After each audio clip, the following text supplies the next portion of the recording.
আমাদের zoom meeting এর জন্য যুক্ত হওয়ার জন্য আমাদের শুরুতে হচ্ছে ফর্ম ফিল আপের মাধ্যমে আমাদের জুম মিটিং যুক্ত আছেন অনেকে, তারা সরাসরি প্রশ্ন করতে পারবেন। এছাড়া ফেসবুকে যারা আমাদের লাইভ দেখছেন তারাও চাইলে ফেসবুকে লাইভের কমেন্টে প্রশ্ন করতে পারেন, সেখান থেকেও প্রশ্নগুলো উত্তর দিবেন আমাদের গবেষকগণ।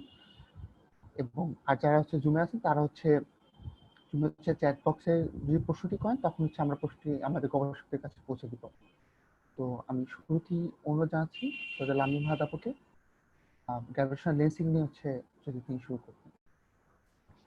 আচ্ছা, অনেক ধন্যবাদ আকিব আমাদের এখানে ইনভাইট করার জন্য, গ্র্যাভিটেশনাল লেন্সিং নিয়ে কথা বলতে এবং আমাদের সুন্দর ইন্ট্রো দেওয়ার জন্য। তো লেন্সিং নিয়ে আমি হ্যাঁ, যে আমরা দুজন ওই গবেষক, সেখানে জাস্ট ক্লারিফিকেশন, আমরা দুজনই পিএইচডি স্টুডেন্ট এখানে। আমরা এখন আমাদের পিএইচডি স্টাডির মিডলে আছি এবং আমাদের দুজনের গবেষণার বিষয়েই আসলে লেন্সিং এর সাথে ডিরেক্টলি অর ইনডিরেক্টলি কানেক্টেড। তো যাই হোক, সে ব্যাপারে আমরা হয়তো পরবর্তীতে প্রশ্নটিতে আসে। প্রথমে আমরা শুরু করি যে আচ্ছা, গ্র্যাভিটেশনাল লেন্সিং বলতে আমরা কি বুঝি। আমরা যখন আমি ইভেন্টের যে ডিটেইলসটা যে শেয়ার করা হয়েছে সেখানে দেখলাম, সেখানে অলরেডি খুব সুন্দর করে একটা ছোট্ট একটা সাকসিংক্ট বর্ণনা অনেকটা আছে।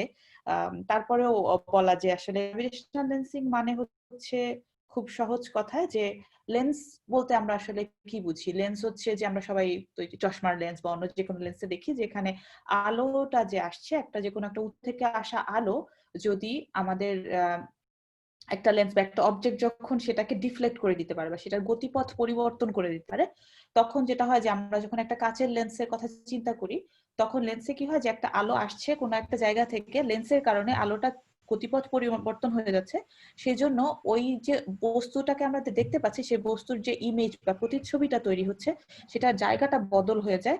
এবং লেন্সের ফোকাল লেন্থ বা এরকম বিভিন্ন টেকনিক্যাল ডিটেলস এর উপর ডিপেন্ড করে আমরা দেখতে পাই যে ছবিটা হয়তো কাছে হচ্ছে বা দূরে হচ্ছে। যে হয়তো দূরের জিনিস ভালো দেখছে না, সে জিনিসটা একটু কাছে দেখতে পাচ্ছে। যে হয়তো কাছের জিনিস ভালো দেখে না, সে সেটাকে আরেকটু ভালো দেখতে পাচ্ছে, তাই না? তো গ্র্যাভিটেশনাল লেন্সিং এর আমি বলবো কোয়ালিটেটিভ যেই ইয়াটা মানে নামকরণের কারণ, সেটাও অনেকটা একই রকম। যে এবং এটার নামের যে দুটো অংশ আছে, যে গ্র্যাভিটেশনাল এবং লেন্সিং, তো এটার কারণ কি যে এখানে আমরা লেন্সিংটাই দেখতে পাই, মহাবিশ্বের লেন্সিংটা দেখতে পাই, যে আমরা মহাবিশ্বের হচ্ছে কিছু বস্তুর কারণে আমরা দূরের জিনিস অনেক ভালো করে দেখতে পাই বা কাছের জিনিস আরো ডিটেইলে দেখতে পাই। সো এটা অনেকটা লেন্সের মতো কাজ করে।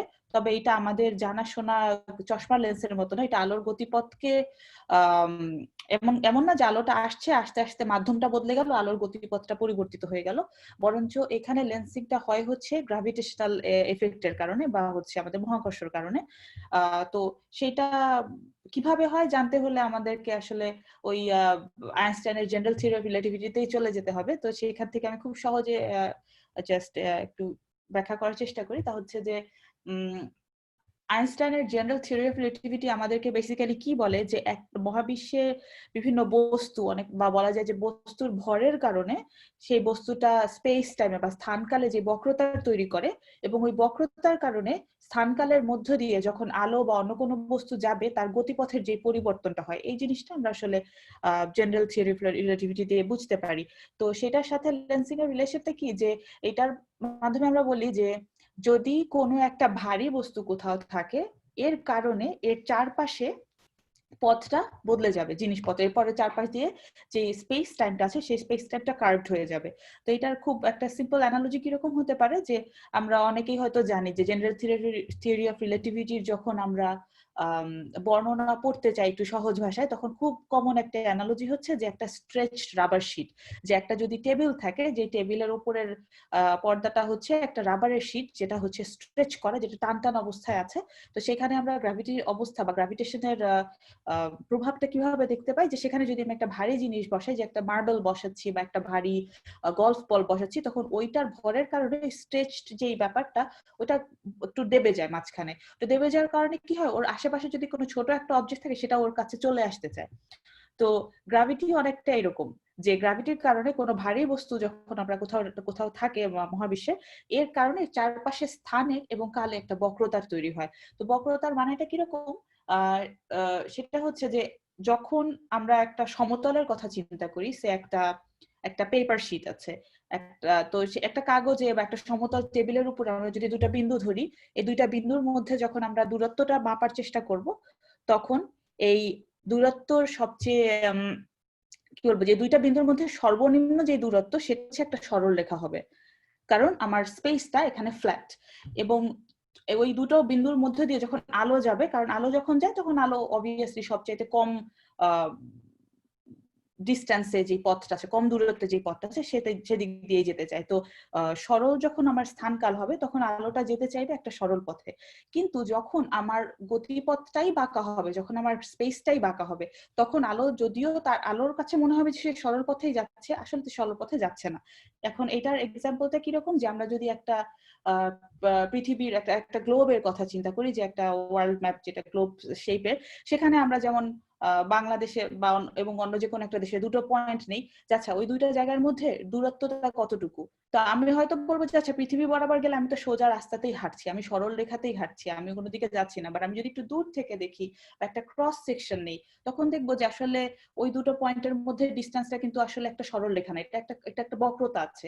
বক্রতাটা আসে কোত্থেকে, কারণ পৃথিবীর যে পৃষ্ঠ সেটা ইটসেলফ এটা বক্র। তো এটা একটা সিম্পল অ্যানালজি, যে আমরা যখন স্থানকালের কথা চিন্তা করি কোনো বস্তুর ভরের জন্য, সেখানে স্থানকালটাই এভাবে বেঁকে যায়। বেঁকে যাওয়ার কারণে যখন আলোটা আসে, তখন আলোটা সরল মানে সবচেয়ে কম পথে আসলেও আলোটার একটা বক্রতা হয়। তো এই বক্রতার কারণে আমরা বেসিক্যালি লেন্সিং এফেক্টটা দেখতে পাই, যে আলো অনেক দিক থেকে আসতে গিয়ে আমাদের কাছে ফেরত আসে। এবং এটার কারণে আমরা অনেক ক্ষেত্রে দেখি যে একটা সোর্স, যে সোর্স থেকে আলোটা আসছে, সেই সোর্সটা ম্যাগনিফাইড হয়ে যায়, তার মানে এটার আলোর ঔজ্জ্বল্য অনেক বেশি বেড়ে যায়। অথবা দেখা যায় সোর্সটা ছোট ছিল, সেটা এক্সপ্যান্ডেড হয়ে যায়, এবং ওইটা যখন এক্সপ্যান্ডেড হয় বা বড় হয়ে যায়, তখন আমরা সোর্সের ভেতরকার খুঁটিনাটি বিষয়গুলো আসলে দেখতে পারি, যেটা হয়তো আমরা শুধু ওই সোর্সটার দিকে আলাদা করে তাহলে দেখতে পারতাম না। তো আমি স্ক্রিন শেয়ার করে খুব সিম্পলি এটার একটা এক্সাম্পল দেখানোর চেষ্টা করছি। আচ্ছা, আমার স্ক্রিনটা কি দেখা যাচ্ছে? আচ্ছা, এটা জাস্ট একটা, হ্যাঁ, এটা ব্রাউজারে জাস্ট একটা পিডিএফ। তো এখানে হচ্ছে যে এখানে জাস্ট একটা এক্সাম্পলে দেখা যাচ্ছে যে নিচের যে ছবিটা, এটা হচ্ছে আমাদের চেনা জানা একটা দ্বিউত্তল লেন্সের মতো, যে আমরা যদি এখান থেকে আলো আসতে থাকে, এই বাম পাশে যে অনেক দূর থেকে একটা উৎস আছে আলো, সেখান থেকে আমরা সমতল আলোক রশ্মি আসছে, সেটা লেন্সের কারণে বেঁকে গিয়ে এই যে ফোকাল যে সেন্ট্রাল অ্যাক্সিস, সেখানে আমার এই যে ফোকাল দূরত্বর পরে গিয়ে আর সব আলোগুলো একসাথে যুক্ত হচ্ছে। এবং এই কারণে আমরা একটা জিনিসকে অনেক ফোকাস ভাবে দেখতে পাচ্ছি। এটার অনেক সময় এটা হচ্ছে ম্যাগনিফাইড হয়ে যাচ্ছে বা অনেক সময় উল্টে যাচ্ছে। এগুলো আমরা হাই স্কুল ফিজিক্সে দেখেছি। তো গ্র্যাভিটেশনাল লেন্সের ব্যাপারটা অন্য সিমিলার, বাট এখানে একটা মজার ইয়ে হচ্ছে যে এখানে আমার ভরটা যদি মাঝখানে থাকে, তাহলে এখান থেকে যে আলোগুলো আসছে, আলোটা সোজা না এসে, যেহেতু এই ভরের কারণে এর চারপাশের স্থানকাল বেঁকে গিয়েছে, আলোটা সোজা পথে আসার বদলে আলোটা কাছে এসে এখান দিয়ে বেঁকে যাবে, বেঁকে গিয়ে সেটা আমাদের চোখে ধরা পড়বে। তো এখানে একটা ক্লিয়ার ডিফারেন্স হচ্ছে, আমরা হয়তো দেখতে পাচ্ছি যে এই একটা নর্মাল লেন্স আমরা যখন চিন্তা করি, সেখানে আলোটা যদি সেন্ট্রাল অ্যাক্সিস বরাবর আসে এক্স্যাক্টলি, তখন কিন্তু সেটা জাস্ট একেবারে সোজা চলে যাবে। আমরা বলি লেন্সের কেন্দ্র দিয়ে একটা আসা আলো কেন্দ্র দিয়ে সোজা চলে যাবে, এখানে কোনো ধরনের গতিপথের কোনো পরিবর্তন হবে না। আর কিন্তু যখন লেন্সের কিনারা বরাবর কোনো স্ট্রেট লাইন আসবে, তখন সেই লাইনটা অনেকখানি বেঁকে গিয়ে দূরত্ব পরে গিয়ে সে যুক্ত হবে অন্য রেখাগুলোর সাথে। তো গ্র্যাভিটেশনাল লেন্সিং এর ক্ষেত্রে এখানে অন্য ব্যাপারটা হচ্ছে যে নর্মাল লেন্সে যেমন কেন্দ্র থেকে যত দূরে যাবে আলোর গতিপথের পরিবর্তন তত বেশি হবে, কারণ আলোগুলো সব ফোকাল লেন্থের দিকে চলে আসতে চাইবে। আর গ্র্যাভিটেশনাল লেন্সের ক্ষেত্রে যেটা হবে, যে যেহেতু বক্রতাটা এই মাসটার সেন্ট্রাল যে ভরটা আছে, এই ভরের কারণে বক্রতাটা হচ্ছে, তো উৎস থেকে আসা আলো এই ভরটার যত কাছে থাকবে আলো ততখানি বেঁকে যাবে। এবং বেঁকে যাওয়ার কারণে অনেকটা এরকম হবে যে এখানে আমার একটা সোর্স আছে অনেক দূরে, সেখান থেকে বিভিন্ন দিকে আলোক রশ্মি যাচ্ছে, সেই দুটো রশ্মি দুই দিক থেকে এসে আমরা দেখতে পাচ্ছি। কিন্তু যেহেতু এখান থেকে একটা রশ্মি আসছে এবং এখান থেকে আসছে, আমরা যদি লাইট রে গুলোকে এক্সটেন্ড করি, যে এদিক দিয়ে চলে গেল, এই রেটা এদিক দিয়ে চলে গেল, তো ইনস্টেড অফ যে এখান থেকে আসা একটা সোর্সের বদলে আমরা দেখতে পাবো যে এখানে একটা সোর্স দেখা যাচ্ছে, এইখানে আরেকটা উৎস দেখা যাচ্ছে। আমরা একটা উৎসের বদলে দুটো উৎস থেকে আসা আলো দেখবো। তো এই জিনিসটাই in general gravitational lensing এর যেটা বলে খুবই সহজ কথায় এটার যেই বর্ণনা, তো আমি এগুলো নিয়ে পরে আরো বলবো, বাট যেহেতু আমার সাথে এখন রুসলান আছে, and I would like to ask Ruslan to explain us a little bit about different types of gravitational lensing, because we know that the basic principle is the same, that light is deflected by mass at the center, but depending on of the nature of this mass, whether this is a galaxy or a group of galaxies, or whether this is a star or a planet, how close it is to us, how far it is to us, depending on all of these factors, there are different types of lensing and different types of lensing effects that we observe. So Ruslan, if you would like to share your screen. Yes, give me a moment. I will share the screen here. Can you see it? Yeah. Yeah. Okay. Yeah. So I will start with different types of gravitational lensing, and one of them is so-called strong lensing, when our distant source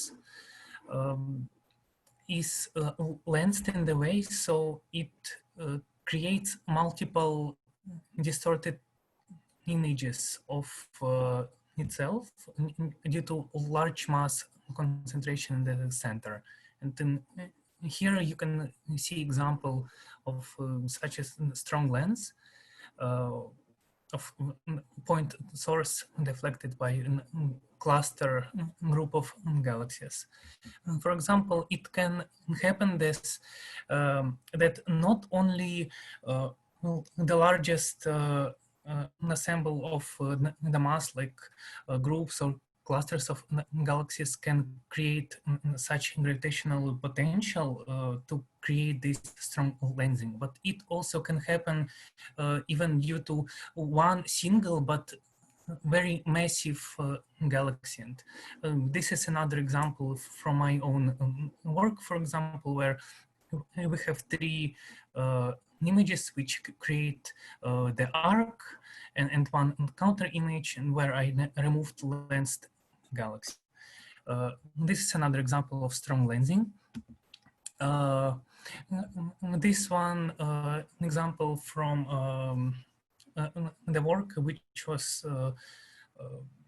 using data from Hubble Space Telescope, where the mass is created by the group of clusters of galaxies. It is another example of such an effect, and you can see these beautiful arcs. It's all distorted, deflected light from the background source. For example, another situation where this can occur, which is not as previously discussed strong lensing, but it is called macro lensing, which happens on the large scales.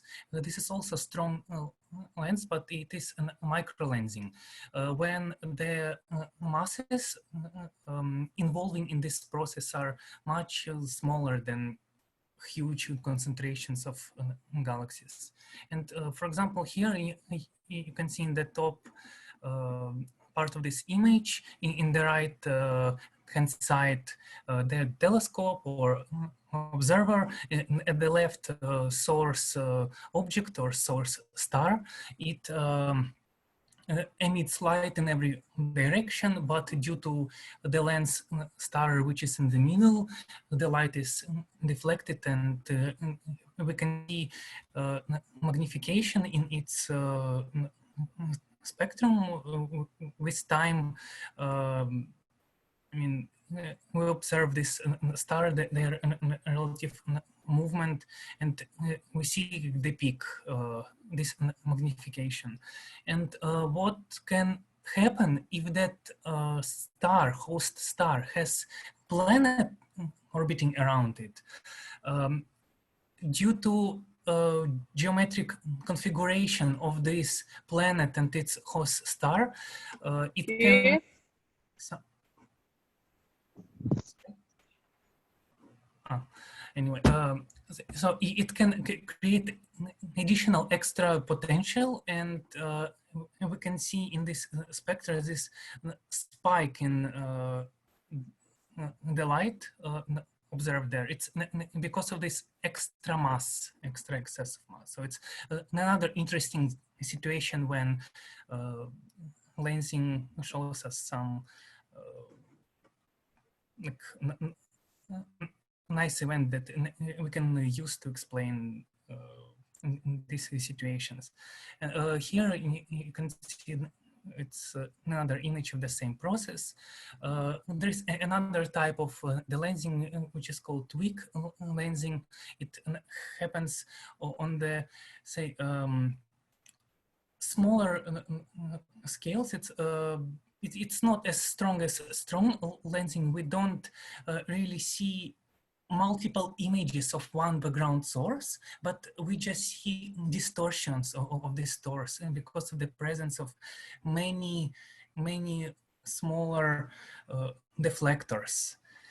And here you can see kind of a simulation of the process that we have the galaxy which is creating this gravitational potential, and it creates a gravitational lens. Here is observer, here we are on Earth, and if the source, background source, is perfectly aligned in this center with this lens galaxy, we would see perfect ring, which is called an Einstein ring.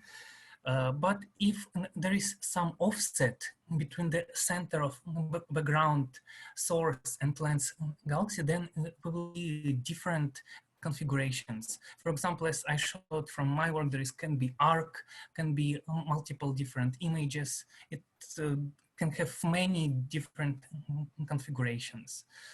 And here you can see observations of Einstein rings. This configuration is very rare, and every case is really interesting. I would say, like, to be able to observe something which is almost perfectly aligned. I think it's beautiful. Yeah, so that was about it. I think I will give the word to Lamin. Thank you, Ruslan. Yeah, so basically আমরা খুব কি বলবো, খুব simply আর কি একটা introduction দেওয়ার চেষ্টা করেছি, তবে এখন আমরা প্রশ্নোত্তরের দিকে যেতে চেষ্টা করব, এবং তারপরে হচ্ছে বিশেষ করে যদি কারো ইন্টারেস্ট থাকে প্লিজ আস্ক আস, যে যেমন এই যে বিভিন্ন ধরনের লেন্সিং আছে এগুলো দিয়ে আমরা আসলে কি কি কাজ করতে পারি সেগুলো নিয়েও চাইলে বলতে পারি, and it depends on the questions now. লামিয়াকে ধন্যবাদ, থ্যাঙ্কস রুসলান বুরিয়ানকো। এখন হচ্ছে আমরা প্রশ্ন নিব। তো প্রশ্ন করার জন্য অলরেডি আমাদের জুমে যারা হচ্ছে জয়েন করেছে তারা অলরেডি একটা অনেকগুলো প্রশ্ন রেখেছি। এছাড়া ফেসবুকে আমাদের সাথে লাইভে যুক্ত আছে তারা চাইলে ফেসবুকে লাইভেও কমেন্ট করতে পারে প্রশ্ন। আমরা হচ্ছে আস্তে আস্তে প্রশ্নগুলো নিব। তো আমাদের সাথে জুমে হচ্ছে অনেকগুলো প্রশ্ন আছে। তো সবগুলো প্রশ্ন গ্র্যাভিটেশনাল লেন্সিং রিলেটেড না, কিছু হচ্ছে ব্রডলি অ্যাস্ট্রোনমি রিলেটেডও আছে। আমরা আগে প্রথমে যেগুলো লেন্সিং রিলেটেড অথবা লাইট এবং গ্র্যাভিটি রিলেটেড এগুলো আগে দিব, পরে হচ্ছে সময় পেলে আমরা অন্য প্রশ্ন দিকে যাব। তো প্রথমে আমাদের প্রশ্ন আছে আব্দুল মুহাইমিন। তার প্রশ্ন হচ্ছে, what similarities or dissimilarities can we infer between gravitational lensing and light traveling in a medium with continuously varying refractive index?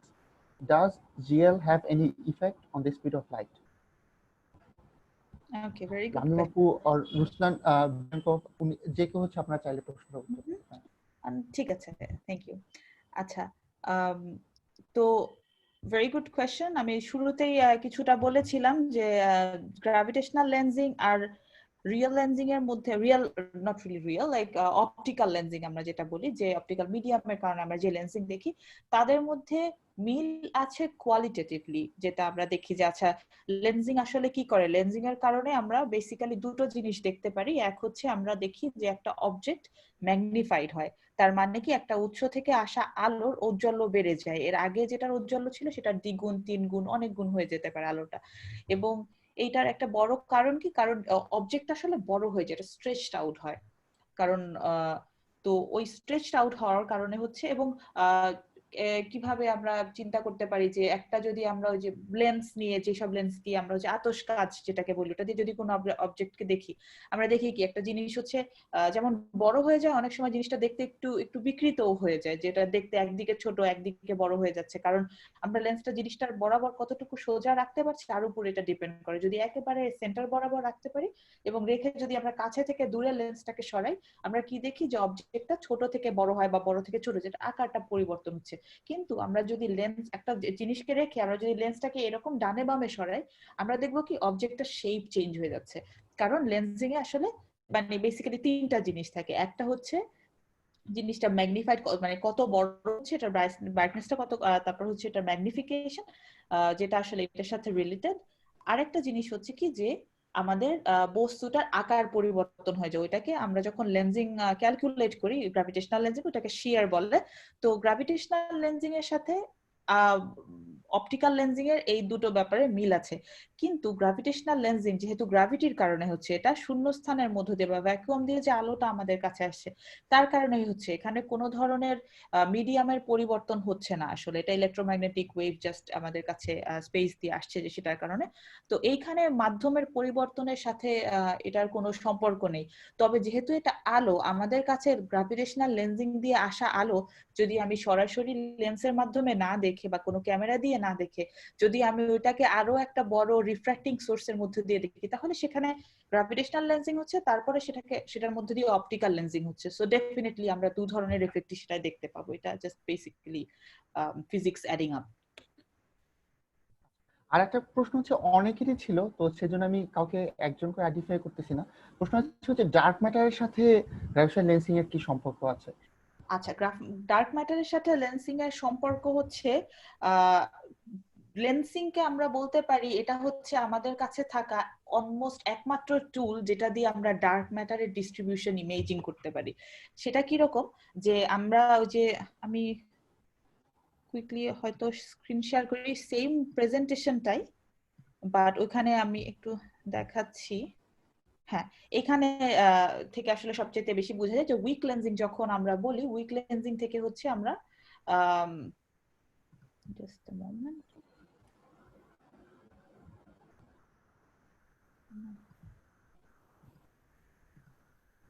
আচ্ছা I don't know, never mind.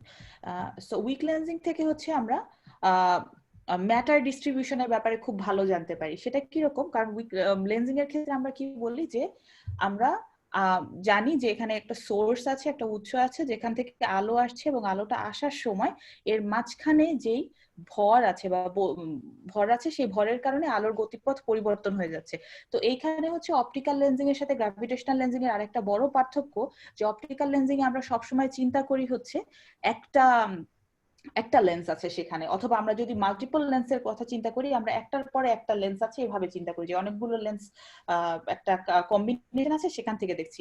কিন্তু যখন উইক লেন্সিং হয়, যেমন এখানে যে আমাদের লেন্সিংটা হচ্ছে, যেমন এখানে যদি একটা বড় অনেকগুলো গ্যালাক্সি থাকে বা একটা বড় ক্লাস্টার থাকে বা ম্যাটার ডিস্ট্রিবিউশন থাকে, এখানে শুধুমাত্র যে ম্যাটারের ডিস্ট্রিবিউশন আমার along the line of sight বা আমাদের সরল রেখা বরাবর হচ্ছে তা না, আমার ম্যাটার ডিস্ট্রিবিউশনটা আসলে বিভিন্ন জায়গায় ছড়ানো। এই ছড়ানো থাকার কারণে আমার যে লেন্সটা থাকবে, লেন্স তো আসলে প্রত্যেকটা ভর মানে ভারী বস্তুই হবে, তাই না? এই কারণে হচ্ছে আমরা শুধুমাত্র একটা সিঙ্গেল লেন্স কিভাবে আলোটাকে ডিফ্লেক্ট করে সেভাবে করে একটা লেন্সিং এর বিহেভিয়ার বুঝতে পারি না। আমরা কিভাবে বুঝতে পারি যে একটা অনেকগুলো লেন্স যদি থাকে এবং অনেকগুলো লেন্সের যদি বিভিন্ন ধরনের ভর থাকে, বিভিন্ন ধরনের ভর থাকার মানে আমি যে কিছু একটু আগে যে বলছিলাম যে লেন্স আসলে তিনটা কাজ করে, একটা জিনিসকে ছোট থেকে বড় করতে পারে, এটাকে স্ট্রেচ আউট করতে পারে, আর এটার অ্যাঙ্গেল মানে এটার শেপটাকে হচ্ছে ডিফ্লেক্ট করে দিতে পারে। এই তিনটা মানে বিহেভিয়ার, এই তিনটা জিনিসই প্রত্যেকটা এভরি সিঙ্গেল অবজেক্ট হিয়ার প্রত্যেকটাই এই তিন ধরনের প্রভাব ফেলবে আমি যে উৎস থেকে আসা আলোটা দেখছি। এই জন্য লেন্সে আমরা আসলে ডিস্টরশনটা আসলে অনেক ডিফারেন্ট টাইপের হয়, এবং এটা যখন আমরা অনেক ছড়ানো যে শুধু একটা গ্যালাক্সি ক্লাস্টার না, বরঞ্চ অনেক দূর থেকে আসা একটা উজ্জ্বল উৎসের আলো আসার পথে মহাবিশ্বে যত রকম ম্যাটার ডিস্ট্রিবিউশনের মধ্য দিয়ে এসেছে, যে এক জায়গায় হয়তো একটা ক্লাস্টার ছিল, আরেক জায়গায় হয়তো সে একটা ক্লাস্টারের সেন্টার দিয়ে চলে এসেছে, আরেক জায়গায় হয়তো একটা গ্যালাক্সির পাশ দিয়ে এসেছে, বিভিন্ন যে মাস ডিস্ট্রিবিউশনের মধ্য দিয়ে আলোটা আমাদের চোখে এসছে, এই পথে চলার কারণে এ বিভিন্ন ভাবে এর আলোর গতিপথটা পরিবর্তিত হয়েছে, এবং সেই কারণে কিন্তু সবসময় হয়তো খুব স্ট্রংলি হয়নি যে মাল্টিপল ইমেজ হয়েছে তা না, হয়তো একটু বেঁকেছে, একটু বড় হয়েছে, একটু এদিকে গেছে, একটু ওদিকে গেছে। এই সবগুলো কালেকটিভলি হয়তো এখানে যদি একটা পাওয়ার মাসিভ সোর্স থাকে, তাহলে আমাদের এরকম ভাবে যে গ্যালাক্সি ডিস্ট্রিবিউশনটা ছিল সেটা দেখতে এরকম হয়ে যাবে। তো এই আমরা যখন হচ্ছে এরকম ভাবে মহাবিশ্বের এরকম ছবির দিকে তাকাই, এবং তারপরে আমরা ব্যবহার করি কি, আমরা হচ্ছে স্ট্যাটিস্টিক্স ব্যবহার করি, যে অ্যাকচুয়ালি যে স্ট্যাটিস্টিক্যালি আমরা দেখতে চেষ্টা করি যে আকাশের বা ওই যে মহাকাশের বিভিন্ন অংশের মধ্যে আমরা যদি ছোট কাছের দূরের গ্যালাক্সিগুলোর দিকে তাকাই, তাদের আকারের পরিবর্তনগুলো কিরকম, তারা কি সবাই একই রকম দেখতে, তাদের মধ্যে কি র্যান্ডম শেপ ডিফ্লেকশন আছে, মানে তাদের যদি আকারে বিকৃতি থাকে, বিকৃতিটা কি আসলে লেন্সিং এর কারণে হচ্ছে, নাকি বিকৃতিটা হচ্ছে ওই গ্যালাক্সিগুলোই আসলে ওরকম দেখতে এইটার কারণে। তো এটা আমরা কিভাবে বুঝি, স্ট্যাটিস্টিক্যালি যখন আমরা গ্যালাক্সি গ্রুপের দিকে তাকাই, আমরা দেখতে চেষ্টা করি যে ওদের বিকৃতিগুলো কি একই রকম নাকি র্যান্ডমলি আছে।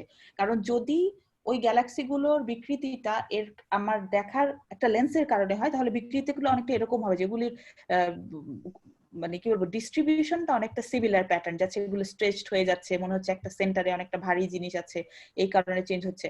আর যদি ডিস্ট্রিবিউশনটা র্যান্ডম হয়, যেমন এখানে যদি আমি তাকাই, আমি দেখবো যে এই গ্যালাক্সিগুলোর সাথে এগুলির আকারে মিলে, একটা ছোট, একটা বড়, একটা গোলাকার, একটা একটু ইলেকট্রিক্যাল, কিন্তু ওগুলি প্রত্যেকটাই আলাদা। তো এই ধরনের যখন পরিবর্তন থাকে, তখন আমরা সেটাকে বলি যে এটা গ্যালাক্সির ইন্ট্রিনসিক শেপ বা স্ক্যাটার। বাট এরকম টাইপের যখন আমরা পরিবর্তন দেখতে পাই, হয়তো এত স্ট্রং না, আর একটু কম, ফর এক্সাম্পল এইটা আর এটার সাথে যে পার্থক্যটা দেখা যায়, যে এখানে যত স্ট্রংলি পার্থক্যটা দেখা যাচ্ছে, এই দুটো ছবিতে কিন্তু পার্থক্যটা অত বেশি স্ট্রং না, কিন্তু তারপরেও বোঝা যাচ্ছে যে এটা থেকে এটা আলাদা, এখানে কিছু গ্যালাক্সি একটু একটু লম্বা হয়ে গিয়েছে, চ্যাপ্টা হয়ে গিয়েছে, যেটা আমরা স্ট্যাটিস্টিক্যালি আসলে মেজার করতে পারি। এবং the point of explaining all this is যে আমরা যখন স্ট্যাটিস্টিক্যালি একটু মেজার করতে পারি যে আচ্ছা, যদি আমার মাঝখানে এরকম ডিস্ট্রিবিউশনের ভর থাকে একটা পার্টিকুলার, তাহলে আমার এরকম গ্যালাক্সি গুলো দেখতে এরকম হয়ে যাবে।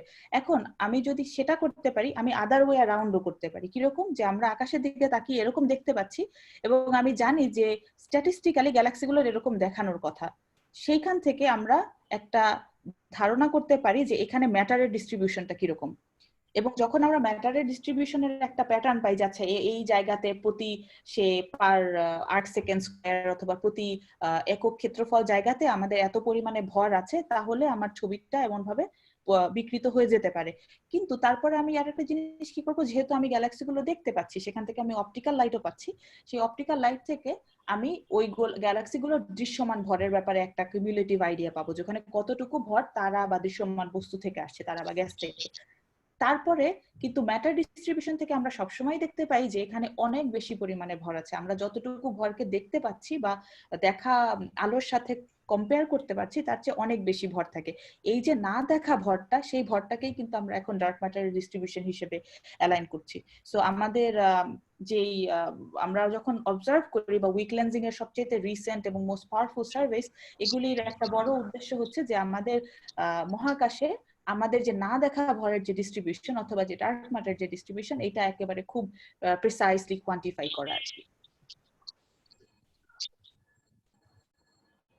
এটাই। ধন্যবাদ। আমরা এখন ব্যাকএন্ডে যারা আছে তাদের বলবো যে আমাদের এই যে প্রোগ্রামটা করার পিছনে যে কারণটা ছিল, আমাদের একটা ছবি নেচারে একটা পেপার পাবলিশ হয়েছিল, তো একটা ছবি, এবং সেই ছবিটা হচ্ছে ফেসবুকে শেয়ার করার পরে ওখান থেকে হচ্ছে আমরা জানতে পারি আমাদের যে আজকে একজন আলোচক রুসলান বিয়ানকভ, ওনার একজন অ্যাডভাইজার, উনি ছিলেন হচ্ছে ওই পেপারটার একজন কো অথর।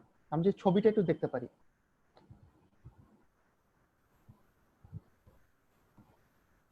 আমাদের Yes. ব্যাকএন্ডে যারা আছেন তারা যদি ছবিটা যদি হচ্ছে ই করে, then we'll go to Ruslan Biankov about this picture.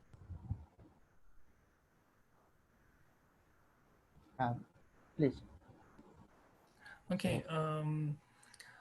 So I would say now that I didn't get to read this paper myself, and I was limited only by abstract because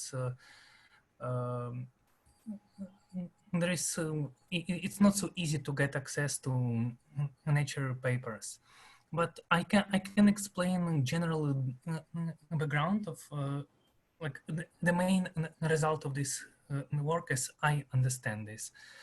So the group of people among whom my supervisor is, they observed a very distant source at the redshift about for something. And we know from the models and our theories how galaxies and how structures in the universe evolve, that universe earlier at such a large distances, it was much younger, much more active, much more violent place. And galaxies were forming, they were forming stars in different regions. Stars, the most massive of them were exploding, and these supernova explosions could repel gas outside of them, and galaxies were formed and colliding, and all these explosions, and that mix would create high dynamics of these galaxies. And if we look at the galaxies in present nearby, like Milky Way, this spiral galaxy, it is mostly rotating, so it's dynamically cold, which means it's not disturbed in many directions, but it's rotating, and sometimes something can disturb it here or there, but we know that it's mostly dynamically cold.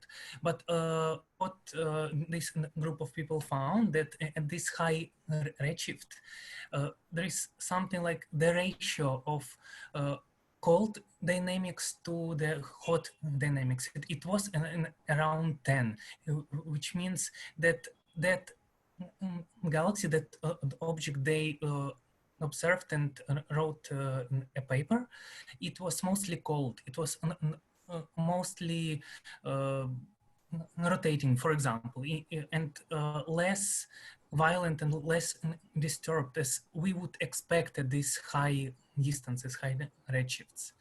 And how lensing helps us to getting conclusions is that because lensing distorts and stretches the image of far away, faint, tiny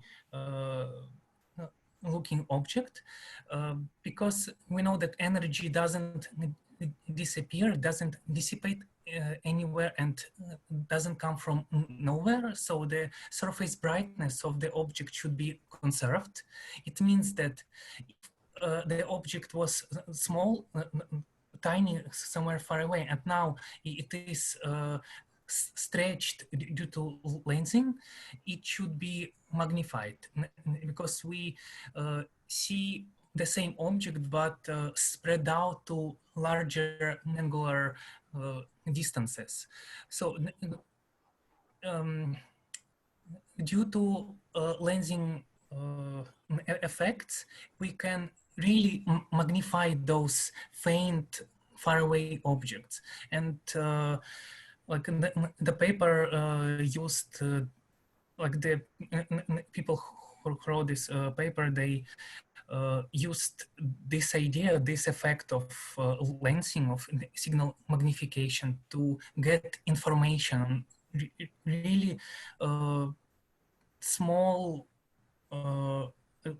millisecond resolution to discover the dynamics of galaxy. Without this, it would be impossible to really see what's going on inside this object. So that was the idea, but I didn't look myself there to tell about the image. Thank you. এখন হচ্ছে আমাদের সাথে সুদীপ্ত দে আছেন। তুমি যদি একটু unmute করে তোমার প্রশ্নটা করতে।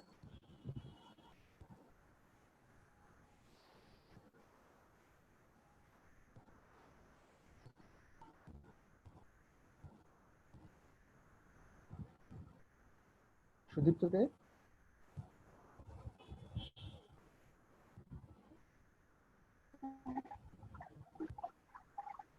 ম্যাম আসসালামু আলাইকুম।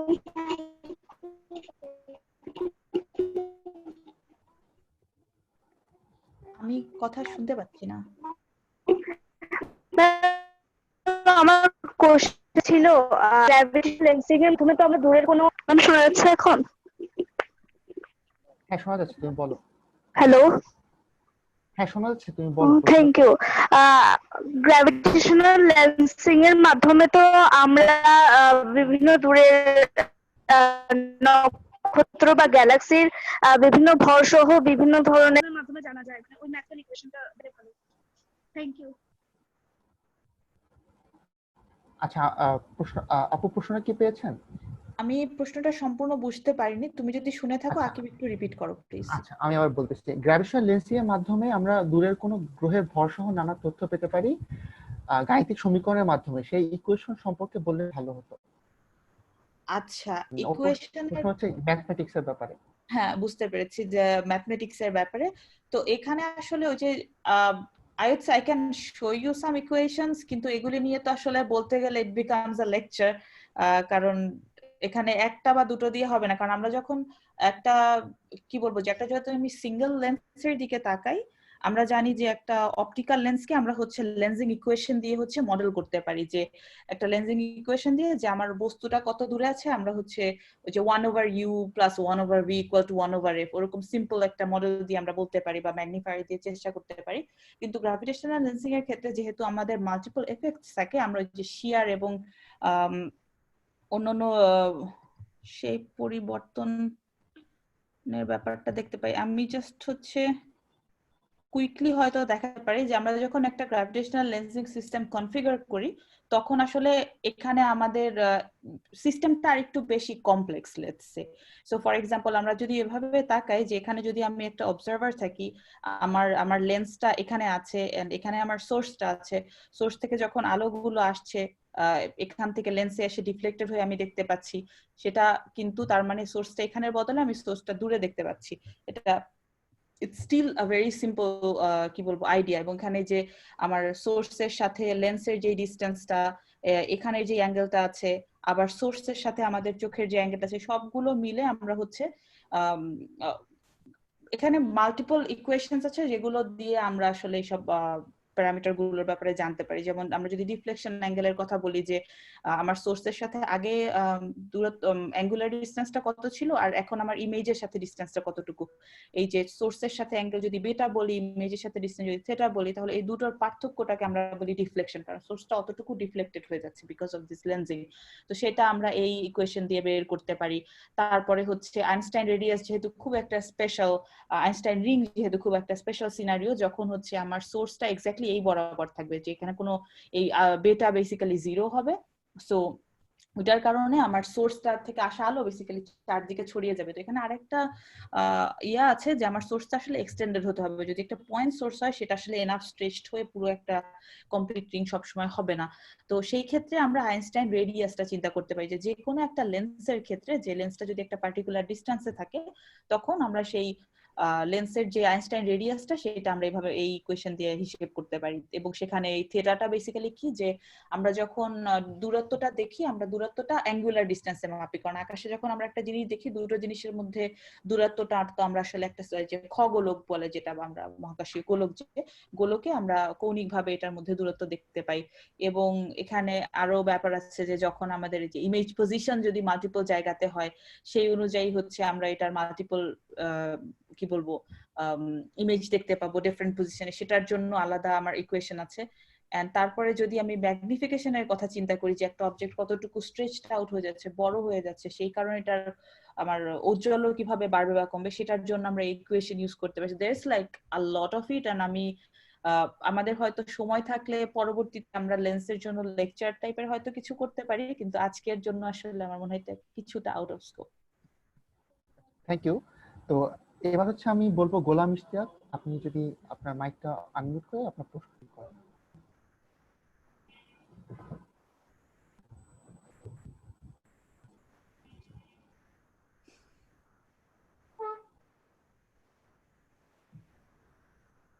গোলাম ইশতিয়াক, গোলাম ইশতিয়াক, আপনি যদি আপনার মাইকটি আনমিউট করে আপনার প্রশ্নটি করেন।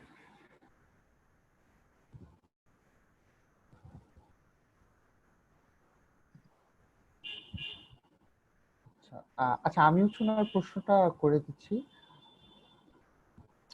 ওনার প্রশ্ন ছিল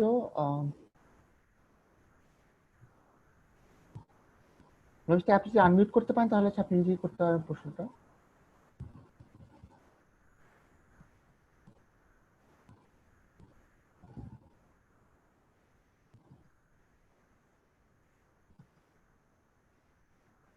আচ্ছা, ওনার কিছু নট, ওকে, আমি করে দিচ্ছি প্রশ্ন। ওনার প্রশ্ন ছিল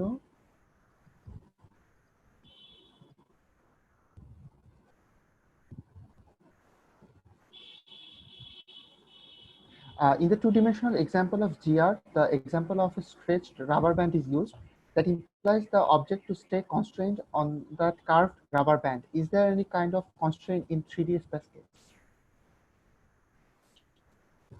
In the 3D space, it's basically similar. Say instead of imagining, because it's usually we use this example of a 2D space, because in that case, when we think about the curvature, it's easier for us to imagine, because we can think that, okay, it is just going down in the third dimension if the space is in 2D. But it's very difficult for us to imagine that, okay, instead of the 2D, the space is a 3D, and then when there is this curvature, it's actually happening in a fourth dimension, for example. So that's just difficult for us to imagine, but that's exactly what happens. It just stretches, like it will expands out to one more dimension. So just it. Thank you. এবং হচ্ছে আরিফ হাসান, আপনি যদি থাকেন তাহলে unmute করে আপনার প্রশ্নটা করেন।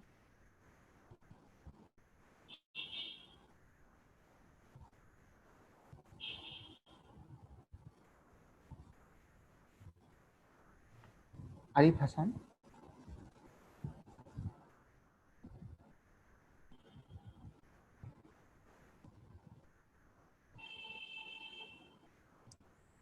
আসসালামু আলাইকুম। ওয়ালাইকুম সালাম। জি, আমার কোশ্চেন ছিল, গ্র্যাভিটেশনাল লেন্সিং দিয়ে কি আমরা এক্সোপ্ল্যানেটের সাইজটা মেজার করতে পারবো? গ্র্যাভিটেশনাল লেন্সিং দিয়ে এক্সোপ্ল্যানেটের সাইজ নট নেসেসারিলি। এটা সাইজটা যদি আপনি চিন্তা করেন যে লেন্সিং দিয়ে আসলে আমরা কি করি, যে আসলে গ্র্যাভিটেশনাল লেন্সিং দিয়ে এক্সোপ্ল্যানেটের যে ডিটেকশন, এটা আসলে খুবই ওই যে বলেন না লাকি ইভেন্ট, একটা লাকি কোইন্সিডেন্স। কারণ এটা আসলে শুধুমাত্র তখনই সম্ভব যখন একটা দূরের তারা থেকে আসার আলো, মানে দূরের তারা আর আমাদের লাইন অফ সাইটের মধ্যে আরেকটা তারা কাছে দিয়ে যাচ্ছে। তো কাছে থাকার কারণে আমরা এটার গতিপথের শিফটিংটা দেখতে পাই। এবং যখন এটা সামনে দিয়ে চলে যায়, তখন আমরা বুঝি যে আচ্ছা, দূর থেকে আসা দূরের যে তারাটার আলো, এটা আগে খুব কম ছিল, হঠাৎ করে তারাটার ঔজ্জ্বল্য বাড়তে শুরু করলো, এবং বাড়তে বাড়তে হঠাৎ করে যখন কমতে থাকে বা তার আগে পরে আমরা কিছু স্পাইক দেখতে পাই। স্পাইকটা কেন হয়? কারণ ওই তারা থেকে আসা আলোটা প্রথমে বাড়তে থাকে, যে সামনে যে তারাটা মুভ করছে ওই তারাটা একটা লেন্সের মতো কাজ করে, ওইটার মানে লেন্সিং এর পজিশনের জন্য এটার উজ্জ্বল বাড়তে থাকে, এবং যদি সামনে দিয়ে যে তারাটা সরে যাচ্ছে সেই তারাটা চারপাশে যদি কোনো একটা গ্রহ অরবিট করতে থাকে, তখন যদি এমন হয় যে এই প্রথমে ওই তারা থেকে আসা আলো এই তারার কারণে একটু ম্যাগনিফাইড হয়ে ডিফ্লেক্টেড হলো, এই যে ডিফ্লেক্টেড লাইট বা যে ইমেজটা, এই ইমেজটা যদি আবার ওই গ্রহটা দিয়ে ফার্দার মানে সেকেন্ড টাইম আমার যদি অ্যাম্প্লিফিকেশন হয়, তো এই ডুয়াল অ্যাম্প্লিফিকেশনের কারণে হচ্ছে আমরা ওই পেছনের যে তারা, ওই তারার ঔজ্জ্বল্যের যদি কার্ভ তৈরি করি যে প্রতিদিন সময়ের সাথে সাথে এটার ঔজ্জ্বল্য কিভাবে বাড়ছে বা কমছে, তখন আমি দেখবো যেটা প্রথমে বেড়ে কমতে থাকে, তারপর হঠাৎ করে আমরা একটা স্পাইক দেখি। ওই স্পাইকটা আসে কারণ হচ্ছে ওই গ্রহটা ছিল। তো এইটা থেকে আমরা ক্লিয়ারলি বলতে পারি যে এইটা একটা তারার সাথে গ্রহর একটা system.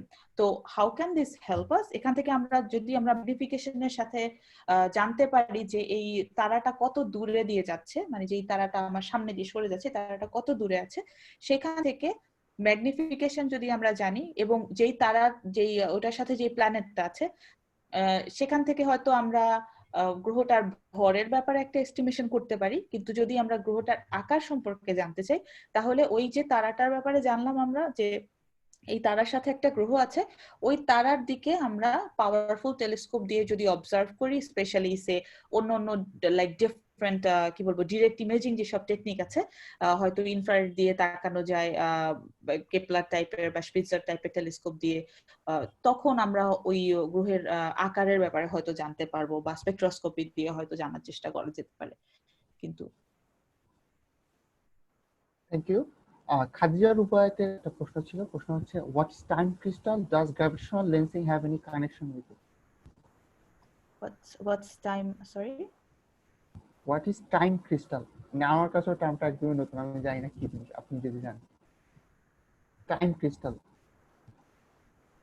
Time crystal. I am not exactly sure. Ruslan, do you have any idea what is a time crystal? No ideas. Maybe it's some recent findings, but yeah, I didn't hear about this. Yeah, we're sorry. I have no idea what it is, but what we can do is we can look it up, and I can answer if there is like a post connect in the page. We can write our answers there later. Khadija, তুমি কি হচ্ছে join করে প্রশ্নটা করতে চাও? তাহলে হচ্ছে তুমি নিজেকে আনমিউট করে প্রশ্ন করতে পারো।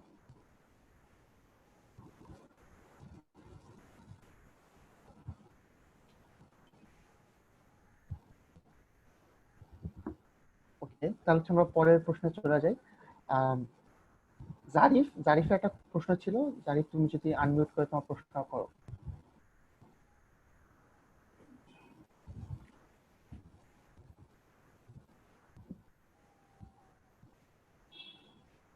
আচ্ছা, আমি তাহলে হচ্ছে যদি কানেক্ট করে, জারিফই কানেক্ট করেছে, জারিফ না করে কানেক্ট করলে আমি ওর প্রশ্ন করে দিচ্ছি। We know that light travels a long way to come to our world. So the question is, how do we detect that the light is not coming from a dead star or active star? I can try to answer. I think there is no way to be definitely sure that if the light which we observed, it is coming from still, say, a live star, or if it came already to the end of its stellar evolution line, and it's just, for example, white dwarf or just some passive star, because the distances light travels, they're pretty large, and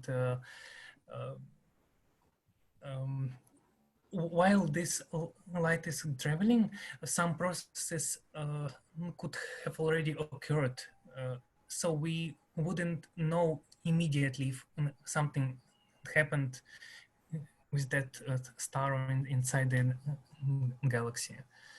So yeah, that would be my answer. Yeah. Yeah, I think I would like to add something as well, that Yes, we don't know what is the state of the star at the exact time when we observe it, because if a star, well, stars are not really way too far away, because we cannot see stars that are way far away. We can see, say, galaxies that are too far away, like from where we can see galaxies that are a million light years away, for example. That from there it takes a million year, 1,000 years for light to travel. So by the time we see it, we don't know that this is how that galaxy looked at that time when the light started from there 1,000 or a million years ago. So এখন সেটার কি অবস্থা সেটা হয়তো আমরা exactly বলতে পারবো না, but if we look at stars and if we get the light, actually if we observe the light in multiple wavelength, or if we look at the spectral energy distribution of that star, we can understand what is the stage of life of that star by now, or at that time when the light actually came out of the star. And from that, if we put it in the star evolution model, because by now we pretty much understand the basics of different life scales of a star, that how much a star lives in the, say, main sequence, and when is the time for a star to just die, to go into different stages depending on its mass. So we can, I would say, we can predict pretty well what would be a standard evolutionary state of that object now. But of course, if it is a galaxy and there is more accumulated effort or effect of different objects, then it becomes a bit confusing. Thank you. আমাদের পরের প্রশ্ন হচ্ছে সাজিদ হাসনি সেজান থেকে। ওটা হচ্ছে worm whole কি কোনোভাবে connected gravitational lensing এর সাথে? Is wormhole connected to gravitational lensing? Yeah, I understand that question, but I was just trying to think, because wormhole is an extremely, I would say, theorized idea. It's not really, but gravitational lensing is things that we can observe, things that we can physically model, things that we can see, we can use as a tool to study different things. So these two are, yeah, I would say if we can detect wormholes, if we can, if we are sure about its presence and we can see it and we can use it, then maybe we'll come out with ways to use these two things together. But for now, they are in like parallel ways. They are not really connected. আচ্ছা, মানে একটু এটা মানে সম্পূরক প্রশ্ন type, মানে যদি wormhole থেকে থাকে তো ওইটার জন্য কি গ্র্যাভিটেশনাল লেন্সিং এর কোনো আলাদা সিগনেচার থাকবে কি, বা এমন কিছু কি হওয়ার সম্ভাবনা আছে? ওয়ার্মহোলের আসলে এটার জন্য জানতে হবে যে ওয়ার্মহোল বলতে আসলে আমরা কি বোঝাতে চাচ্ছি। ওয়ার্মহোল দিয়ে আমরা বোঝাতে চাচ্ছি যে স্থানকালের বক্রতার কারণে এমন একটা ব্যাপার হবে যে একটা জায়গা, মানে স্পেস টাইম এতটাই কার্ভড হয়ে যাবে যে এটা কার্ভড হতে হতে স্পেস টাইমের অন্য একটা এক্সটেন্ড দিয়ে হচ্ছে সেটা একটা টানেল তৈরি করবে, তাই না? তো এরকম যদি হয় সেটা থেকে তো আর কি বলবো, যে ওইটার কারণে হয়তো আমাদের অন্য জায়গা থেকে একটা আসা আলো যদি ডিফ্লেক্টেড হতে চায়, হয়তো সেই আলোটা অনেক বেশি ডিফ্লেক্টেড হবে অথবা কম হবে, বাট এটা সম্পূর্ণ নির্ভর করবে ওই যেই বস্তুটার চারপাশে ওয়ার্মহোলটা আছে, ফর এক্সাম্পল সেটার ভরের উপর খুব সম্ভবত। কিন্তু যেহেতু ওয়ার্মহোলটা আমরা ওই যে বললাম দেখতে পাচ্ছি না, বা এটা আমরা ক্লিয়ারলি মডেল করতে পারছি না, আমরা জানি না যে সেটার চারপাশে ইলেকট্রোম্যাগনেটিক ওয়েভের আসলে কি বলবো এটার চলনটা কিরকম হবে। হয়তো একেবারে খুব উচ্চতর তাত্ত্বিক পদার্থবিজ্ঞানের দিকে যদি যাই, হয়তো সেখানে কিছু মানুষ থিওরাইজ করছে, বাট দ্যাটস, আমরা astronomer, we are observers, we study things that we can see and measure, so it's really out of our bounds, I'd say. Thank you. Mutasifa হোসেনের একটা প্রশ্ন ছিল, is the celestial map based on our observation where a lot of stars are under influence of gravitational lensing, or is it digitally simulated after retrieving the actual position of star?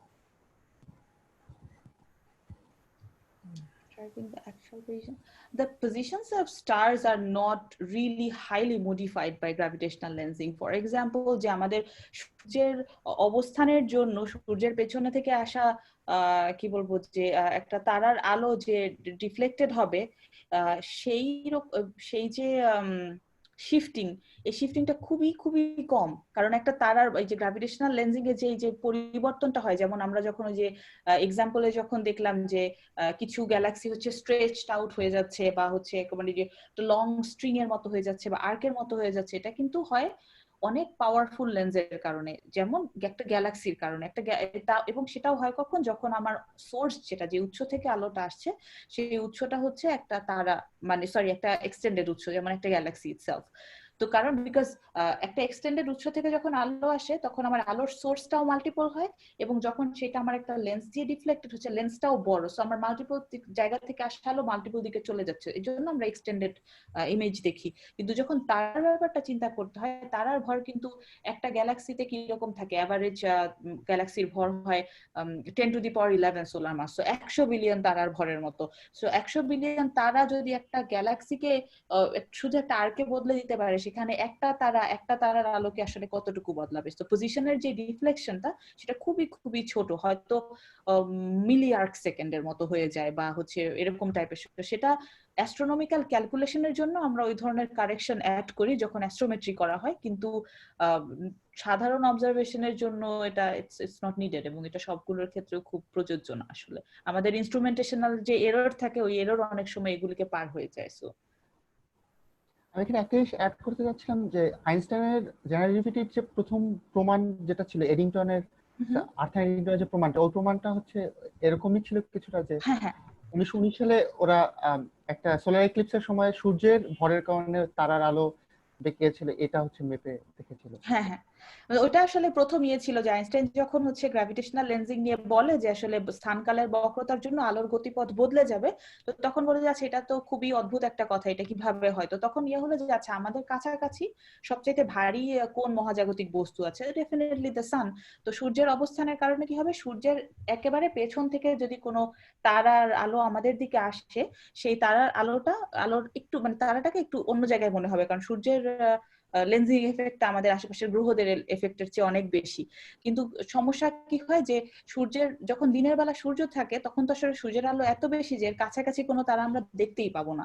তো ওই জন্য হচ্ছে 1919 সালে 29শে মে একটা হচ্ছে একেবারে total সূর্যগ্রহণ, পূর্ণ সূর্যগ্রহণ হয়। তখন হচ্ছে দুইটা জায়গায়, আফ্রিকার একটা হচ্ছে একটা দ্বীপে, আমি নাম ভুলে গিয়েছি, আর হচ্ছে ব্রাজিলের সোমব্রার যে একটা কোস্টাল এরিয়া আছে, এই দুই জায়গাতে এডিংটন এক্সপেরিমেন্ট যেটা আলাদা আলাদা ভাবে তারা যেটা করে যে সূর্যের ওই সময় সূর্যের এক্স্যাক্টলি পেছন থেকে বা খুব কাছাকাছি যে তারাটা ছিল সেই তারার অবস্থানটা তারা সেখান থেকে হিসেব করে।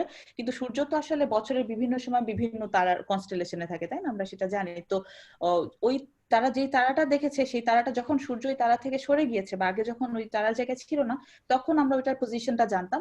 এখন সেটার আকাশের পজিশনটা আমরা জানি কোঅর্ডিনেট থেকে আর কি, রাইট অ্যাসেনশন ডিক্লিনেশন থেকে ফর এক্সাম্পল। তো তখন তারা দেখলো যে এই দুটোর মধ্যে আসলে একটা পার্থক্য আছে। তো এডিংটন এক্সপেরিমেন্টটা যখন হয় তখন আসলে তাদের এই যে তারার অবস্থানের যে মেজারমেন্ট সেটা নিয়ে আসলে বিতর্ক আছে, যে তাদের হয়তো তারা যে লেন্সিং থিওরি ব্যবহার করেছিল সেটাতে ভুল ছিল কিছুটা, তো তাদের যে অ্যাঙ্গুলার ডিফ্লেকশন তারা যেটা এক্সপেক্ট করে যেটা অবজার্ভ করে সেখানে কিছুটা পার্থক্য ছিল। তবে এটা মডার্ন এক্সপেরিমেন্টেশন দিয়ে it has been proven over and over যে আমাদের মানে there is a deflection and yes it is as expected from the lensing equation from Einstein. So thank you. আমরা হচ্ছে এবার ফাবিয়া আনবার নাজিফা, আপনি হচ্ছে আপনার মাইকটা আনমিউট করে আপনার প্রশ্ন করেন।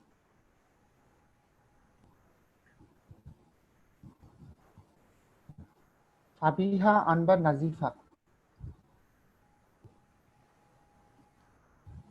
জি, আমার প্রশ্নটি ছিল যে প্যারাল্যাক্স এবং গ্র্যাভিটেশনাল লেন্সিং এর মধ্যে কি কোনো সম্পর্ক রয়েছে? আচ্ছা, প্যারালাক্স মানে তো হচ্ছে যে আমরা একটা তারাকে যখন দেখি, সে আমাদের পৃথিবী থেকে আমি একটা অবস্থান থেকে দেখবো, তারপরে 6 মাস পরে বা একটা নির্দিষ্ট সময় পরে যখন আমি তাকাবো তখন ওই তারাটাকে মহাকাশের সে একটা কাছের তারাকে দূরের তারার তুলনায় তার পজিশনটা কিভাবে বদলে যাবে। অনেকটা এরকম যে আমি যদি আমার চোখের সামনে একটা আঙুল রাখি এবং আমি যদি এক চোখ বন্ধ করে তাকাই, আমি দেখবো যে আঙুলটার পেছনে আছে দেয়ালটা আছে একরকম। আমি যদি ওই চোখ বন্ধ করে অন্য চোখ দিয়ে তাকাই তাহলে দেখবো পিছনের জিনিসটা সরে গিয়েছে। আসলে পিছনের জিনিস সরে না, আমার পার্সপেক্টিভটা সরে যায়। এবং এখান থেকে আমরা বুঝতে পারি যে পিছনের জিনিসগুলো যদি আমি ধরি যেটা ধ্রুবকের মতো অনেক দূরে আছে, এই যে পার্সপেক্টিভের শিফটটা, আঙুলটার পেছনে একটা জিনিস ছিল এখন অন্য আরেকটা জিনিস দেখতে পাচ্ছি, এখান থেকে আমরা বলতে পারি যে আমার যে চোখ থেকে আঙুলের দূরত্বটা আসলে কতটুকু। ওই মানে এই যে শিফটিংটা, এটাকে আমরা ইন জেনারেল প্যারালাক্স বলি। লেন্সিং এর কারণে আসলে প্যারালাক্স হয় না, লেন্সিং এর কারণে আমাদের কাছের কোনো অবজেক্টের প্যারালাক্স হয়তো কিছুটা হলেও বদলে যেতে পারে, তবে লেন্সিং এর ব্যাপারটা আসলে অন্যরকম। একটা অবজেক্টের অবস্থানের কারণে হয়, আমি যেখান থেকেই দেখি না কেন সেটার সাথে এটার আসলে খুব বেশি পরিবর্তন হবে না। থ্যাংক আর ইউ। একটা প্রশ্ন হচ্ছে কয়েকজনের কাছ থেকে ছিল, এটা হচ্ছে লেন্সিং ইউজ করে ব্ল্যাক হোল ডিটেক্ট করা যায় কিনা, এই টাইপের একটা প্রশ্ন ছিল। আচ্ছা, লেন্সিং ইউজ করে ব্ল্যাক হোল ইটসেলফ আসলে ডিটেক্ট করা এখন ওই যে আগে যেটা বলেছিলাম যে লেন্সিং ব্যবহার করে আসলে আমরা ম্যাটার ডিস্ট্রিবিউশন ডিটেক্ট করতে পারি, যে ম্যাটারটা হয়তো আগে থেকে নেই সেই ম্যাটারটা আমরা ম্যাটারের ডিস্ট্রিবিউশন থেকে আমরা বুঝতে পারবো। তবে ব্ল্যাক হোল ডিটেকশনের ক্ষেত্রে সমস্যাটা হচ্ছে যে ব্ল্যাক হোলের ভরটা আসলে কতটুকু। যদি একটা ব্ল্যাক হোল একটা স্টেলার মাস ব্ল্যাক হোল হয় তাহলে ব্ল্যাক হোলের ভর কত হবে, হয়তো আপ টু 100 সোলার মাস।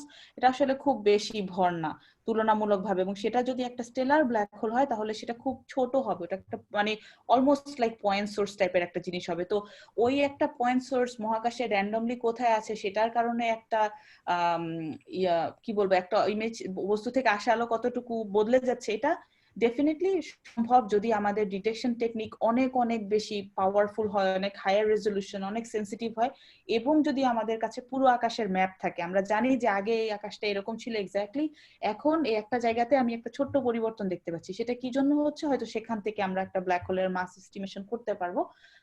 তবে ব্ল্যাক হোলের মাস এস্টিমেশনের জন্য আসলে অন্যান্য টেকনিক গুলো যেমন হচ্ছে আমরা তার ব্ল্যাক হোলের চারপাশে কাছাকাছি যে তারার ক্লাস্টার থাকে সেই ক্লাস্টারে তারার মুভমেন্ট যেভাবে করে আমাদের মিল্কি ওয়ে সেন্টারের যে সুপারমাসিভ ব্ল্যাক হোল সেটার ভর বের করেছি, অথবা হচ্ছে ব্ল্যাক হোলের চারপাশে বস্তুর যে অ্যাক্রিশন হয় যদি সেটা অ্যাক্টিভ গ্যালাকটিক নিউক্লিয়ার বা এজিএন হয়, সেই এজিএন এর পাওয়ার মানে ওখানে বিভিন্ন কি বলবো বিভিন্ন ওখান থেকে আসা আলোর ইন্টেন্সিটি থেকে আমরা পেতে পারি, সেখান থেকে আসা আলোর ব্রডেনিং থেকে পাই। তো এখানে অন্যরকম টেকনিক আছে আর কি, যেগুলি মোর মানে এফেক্টিভ এন্ড এফিশিয়েন্ট আছে। আচ্ছা, থ্যাংক ইউ। এরপর হচ্ছে আমি সামিয়া তাহসিনকে সুযোগ দিব, সে যদি মাইকটা আনমিউট করে তার প্রশ্ন করে। Samia Tahsin.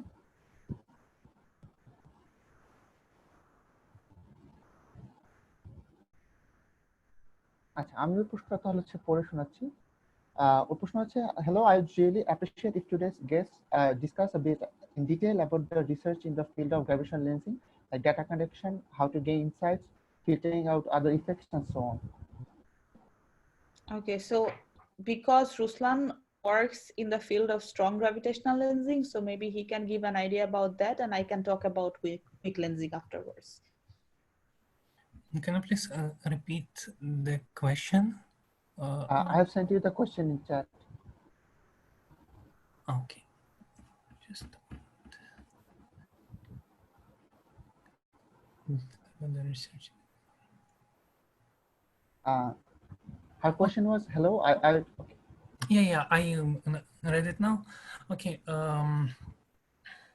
Well, I would say that I will start from gravitational lensing, and then I will come to what exactly I'm observing. So I use gravitational lensing. I work with one distant galaxy, and I use the fact that signal is magnified to resolve this distant galaxy. If you would like some exact numbers, it is at the redshift 2.7, so it's a pretty distant object.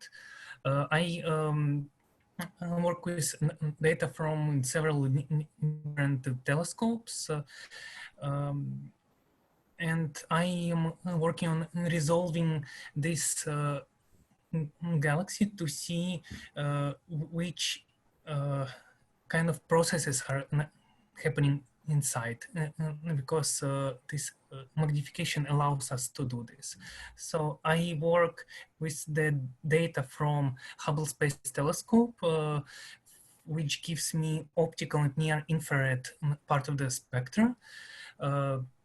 And I work also with data from ALMA, Atacama Large Millimeter Array, which is, say, radio sub-millimeter part of the spectrum.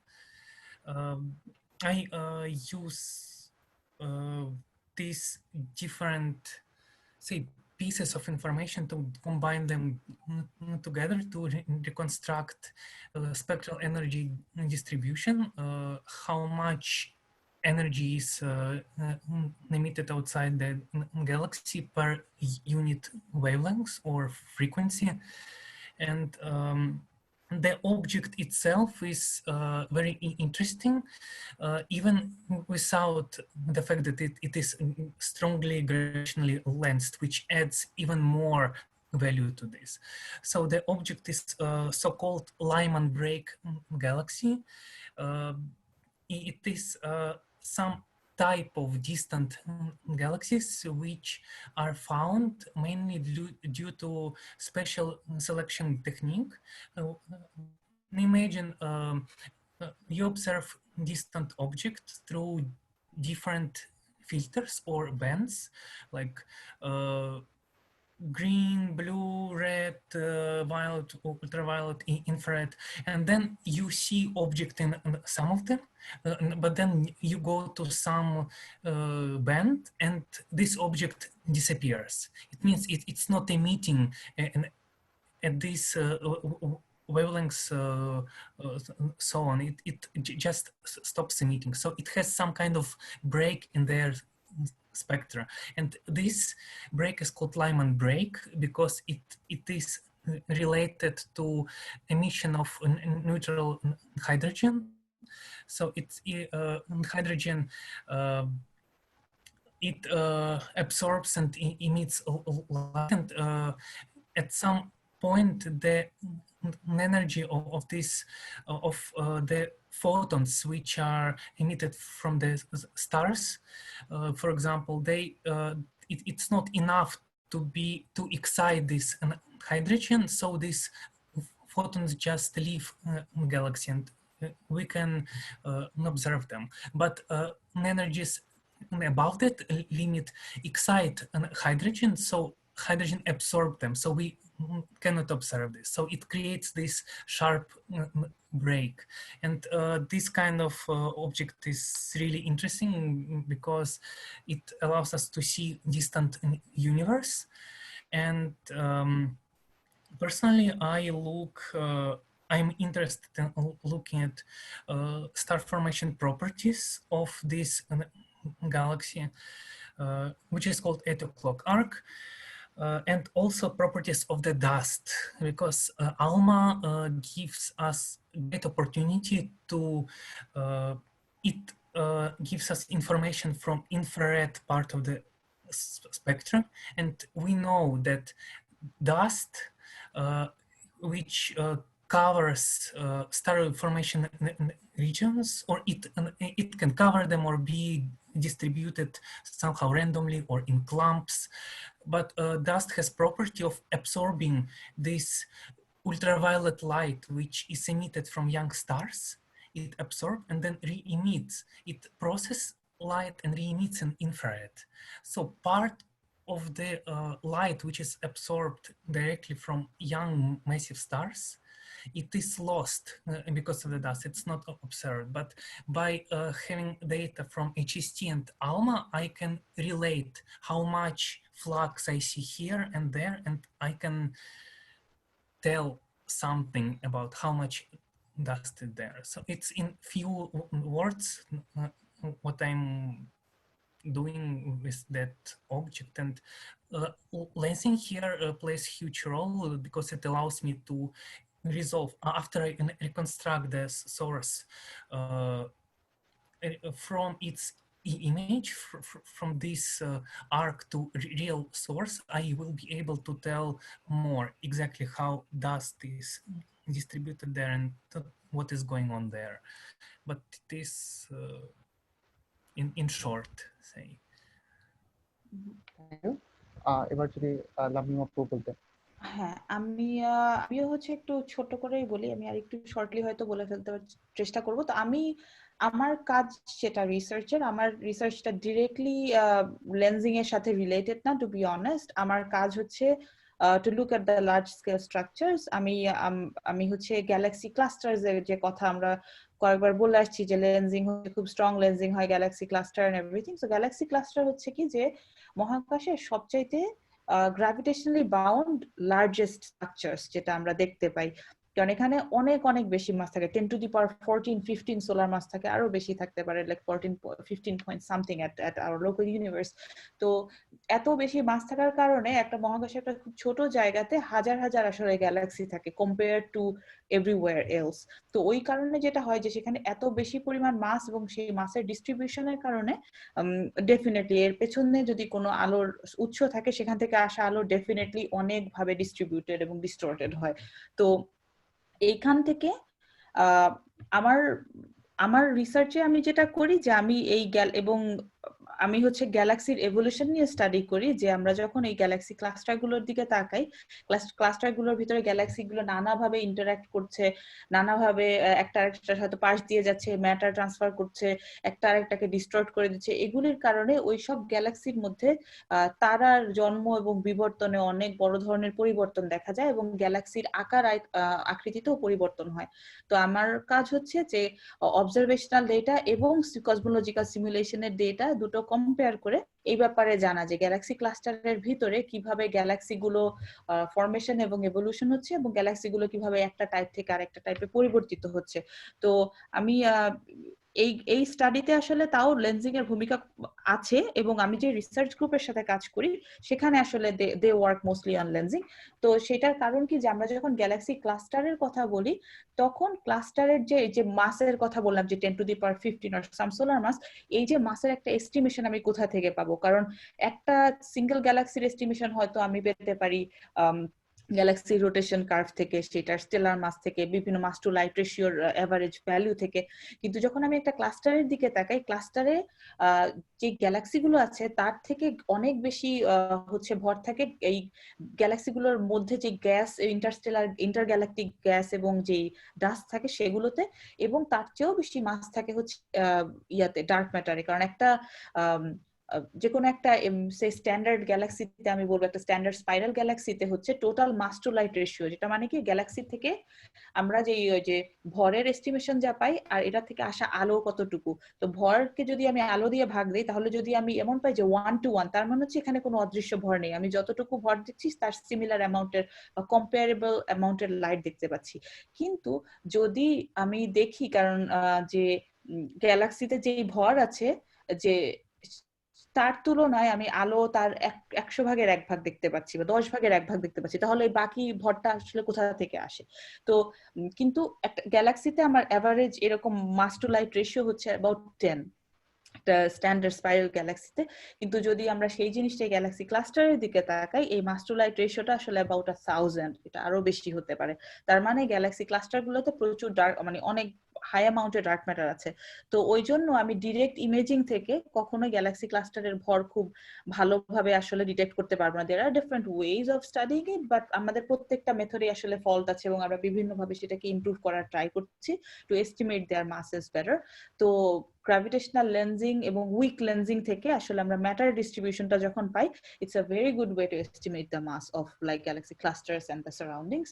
And also galaxy ক্লাস্টারের study থেকে আমরা আরো একটা জিনিস, আমরা যতটা ভালো করে বুঝতে পারবো যে মহাকাশে যে ক্লাস্টার গুলো বা গ্যালাক্সি ডিস্ট্রিবিউশন আছে, সেগুলি লেন্সিং এ যদি না থাকে, তাহলে সেটা কিভাবে ডিস্ট্রিবিউটেড সেটা যদি আমি জানি, তাহলে মহাকাশ থেকে যখন আমি একটা স্ন্যাপশট পাবো, আমি সেটাকে একটা আইডিয়াল নন লেন্সড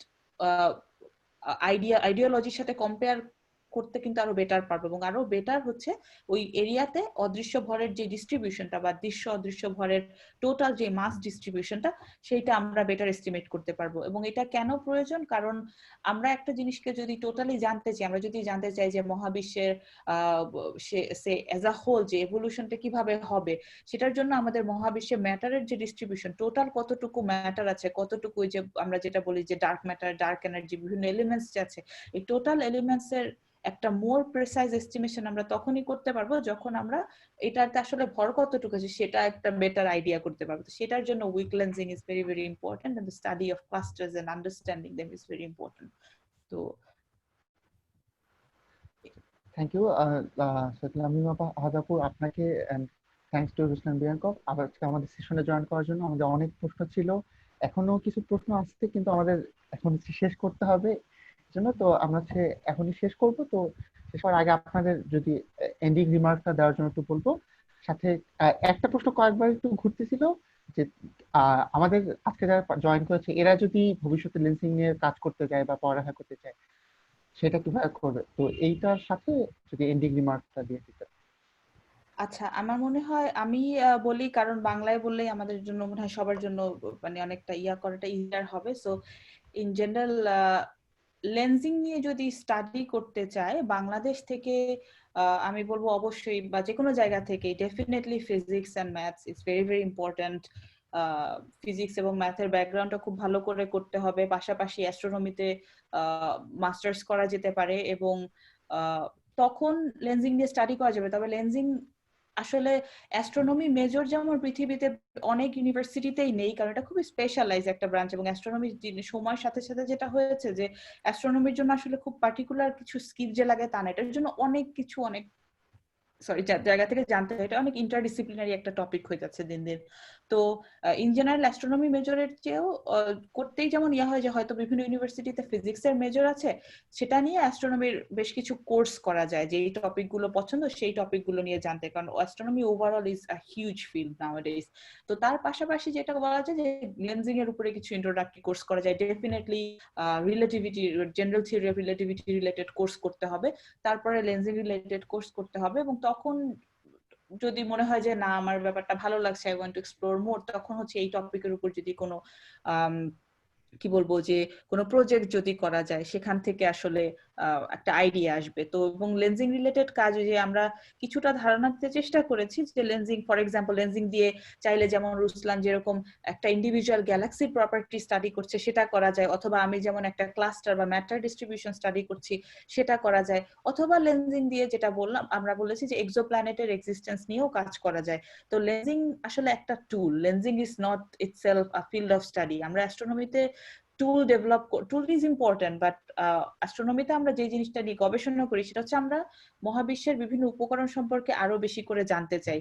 তো লেন্সিং নিয়ে কাজ করার বদলে হয়তো এটা একটা বেটার প্রশ্ন যে আমি আসলে কোন ফিল্ড নিয়ে কাজ করতে চাই বা কোন বিষয় নিয়ে আমি কাজ করতে চাই। আমি কি ম্যাটার ডিস্ট্রিবিউশনে ইন্টারেস্টেড, নাকি গ্যালাক্সি ইভলিউশনে ইন্টারেস্টেড, নাকি আমি এক্সোপ্ল্যানেটস এবং অ্যাস্ট্রোবায়োলজিতে ইন্টারেস্টেড।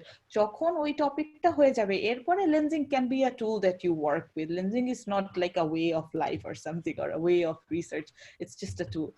সো উইথ দ্যাট এর পাশাপাশি বলবো যে অন্ততপক্ষে আমার ক্ষেত্রে যে কেউ যদি এই বিষয়ে আরো জানতে চায় বা বাইরে হয়তো অ্যাপ্লাই করতে চায় in general, feel free to write to me. আমি চেষ্টা করব তাদের সাথে তাদেরকে অবশ্যই উত্তর দেওয়ার যখন সম্ভব হয়। আর আর এন্ডিং রিমার্ক হিসেবে আই উড সে যে thank you so much for inviting us. We had a lot of fun talking about lensing and about our works, and definitely the questions were amazing. It was very interesting exploring these different questions with the participants. So thank you everyone. Thank you everyone. Yeah, it was a great experience. Thank you. তো আমরা এর মাধ্যমে আজকে আমাদের প্রোগ্রামটা শেষ করছি। কারো যদি এখনো কোনো প্রশ্ন থাকে বা লামিম আপু অথবা মিস্টার বিয়ানকভ তাদের যদি স্পেশালি তাদের কোনো তার সাথে কন্ট্যাক্ট করতে চান বা কোনো প্রশ্ন থাকে সেটা আমাদের পেজে যোগাযোগ করলে আমরা সেটা ফরওয়ার্ড করে দেওয়ার চেষ্টা করবো। তো আজকে আমাদের প্রোগ্রাম এখানেই শেষ। Thank you.